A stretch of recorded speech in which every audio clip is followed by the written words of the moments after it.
So here we're going to go for a seated trap release technique. We call this the reverse scoop. Seated work is very beneficial, especially if you're working not in a traditional clinic, if you're working in a sport environment or in an arena, in a stadium, etc.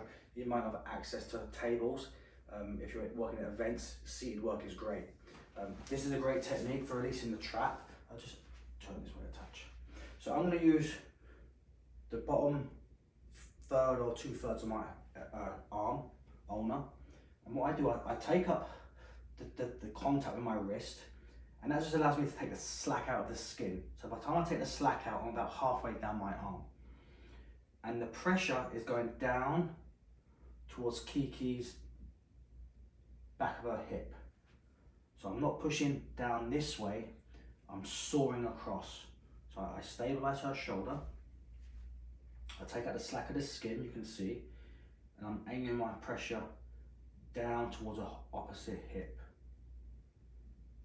And what we're trying to do here, the upper trap, when we get tightness, postural stresses, postural strains, etc., the upper trap tends to migrate forwards and up.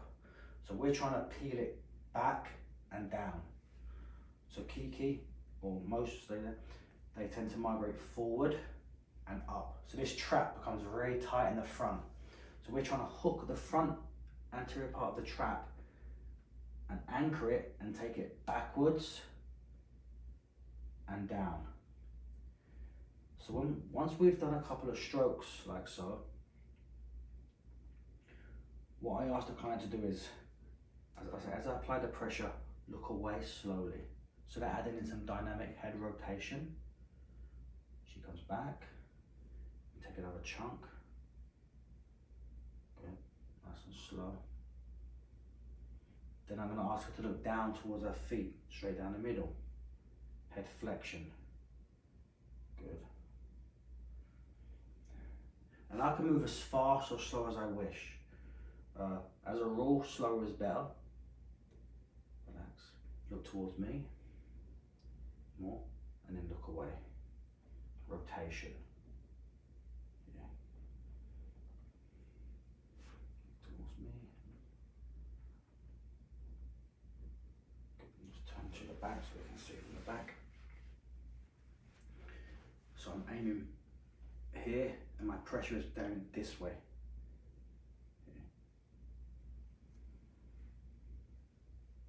So here it feels a bit tight. I don't know if you see on camera, there's just not a lot of glide on the skin there, which is common. I mean, upper trap levator border is where we tend to get a bit more tension. So I might hold this here and have her look away. And I don't really move. It's only the relative motion of her head moving that makes me move, if that makes any sense. So my arm's staying fixed, but I'm going deeper into the technique.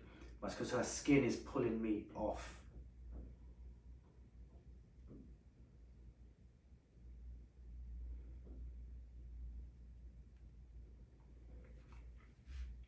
You can add in arm motion. So if someone's really tight down here, their trap may stay in a state of contraction. So what you can do is just anchor here, and that will tend to make the trap go a bit more floppy because we're shortening the range. And here I'll just take the weight of her arm to try and really get some deep relaxation in the trap.